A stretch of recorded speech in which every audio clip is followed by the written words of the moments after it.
there, I'm Russell Brand. This is the Trews, where I'll go through the news, but in a more truthful way, yeah? I.e. the Trews. Let's have a look at what's going on in the Daily Mail. The Daily Mail takes itself a little bit more seriously in today's sort of phallic crimson box. Should you use hand cream on your face? Why is it asking me that? Well, I would guess no. I mean, it's hand cream. Should you use a garden rake to wake your sleeping mother? Oh, she didn't like it. And here's a little rich baby wearing a wedding dress. Fascinating world we're living in. NASA, I have a problem. Lucas 4 sends questions to space expert, and the answer is out of this world. A little boy is troubling NASA. Why? Leave them alone. The little boy wants to know stuff about NASA. He's 4. What does he want to know? Do animals go to the moon? Oh right, they answered him. How many stars out there? And well, they answered the little boy. I mean, I don't understand how this is being packaged by the Daily Mail. Why don't we just build an entire news institution around the inquiries of this admittedly adorable little boy? I want to know why Mummy and Daddy don't get on. Well, okay. Here's the coverage. C-section babies are more likely to be obese as adults. Babies born by caesarean section are more likely to struggle with their weight as adults, experts warn. Was Minnie born by caesarean section? Yep. That's Nicola's daughter. She's going to be fat as house. The number of C-sections in England has doubled in 30 years, with around 1 in 4 babies now born this way. The figure is as high as 50%. The increase is blamed on a number of factors, from a society that is averse to pain. When have people ever liked pain?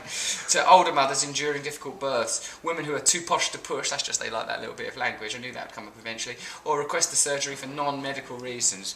Why would you be so narcissistic about your vagina? Come on, let's rip it up with a fat podgy baby. I couldn't believe my luck! 17-year-old's boast as married teacher 35 avoids prison for spending the night with him. And there it is, the familiar story in the Daily Mail where a teacher sleeps with a male pupil, and all of us as one think, for a woman teacher who spent the night in a pupil's bed wearing only her jeans and bra. I mean, this is arousing. That's not news, is it? I mean, like, who's going to read that and go, disgusting. Jeans and a bra, well, like Daisy Duke. Ugh, I hate Daisy Duke. Bernadette Smith was said to be infatuated with Gary Ralston. Gary, who waived his anonymity. Who is this guy?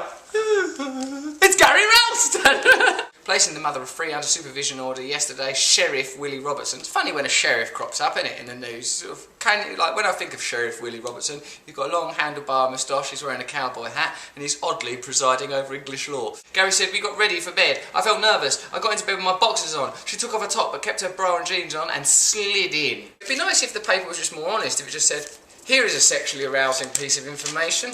And then told you it, like, oh, thank you. But if someone came up to you at a bus stop and did that, I mean, this is meant to be the news. If someone came up to you at a bus stop and went, would you like me to tell you a sexually arousing story? You go, well, actually, no. It's not coming from a morally assertive perspective or a morally certain perspective. It's not like, well, this is quite wrong. It's sort of scintillating, titillating and sensational, isn't it? But without wanting to admit to being that. This might as well be loaded. Here's a long story by Quentin Letts about Vine. My wife and I have had what I believe police call a domestic. She wanted to spend the afternoon at a garden centre near Ferryshaw and blow a fortune on plants. Here is a whole page about a man's opinions of ivy. The GPs paid 10 grand yearly bonuses simply for staying in the job. They're always attacking the NHS, they're always attacking the BBC, they're always attacking anything that's vaguely socialist, because this is the voice of free market forces. You know, that's like generally where they come from. So they want a deregulated world that is easily malleable and is magnetised towards capitalist ends, would be my sort of overall judgment. Horror. Misery, pain. Ex-company boss 78 shot wife, dog, then himself over affairs. Friday trysts while she was at the hairdresser's. It's like a Morrissey lyric, that, isn't it? Friday trysts while she was at the hairdresser's. Shot the dog on the way home. The lifers are allowed to keep budgies. Prisoners at a top security jail that house notorious killers are keeping birds in their cells, it has emerged. And why not, really? Because, like, you know, don't start from the point that everyone's completely irredeemable and evil. Otherwise, don't have prison. Just shoot everyone that ever does anything wrong. Alright, the prisoners bought the birds with their own money and have been allowed to keep them for company. They're responsible for the care of the bird, including cleaning their cages. What's wrong with this?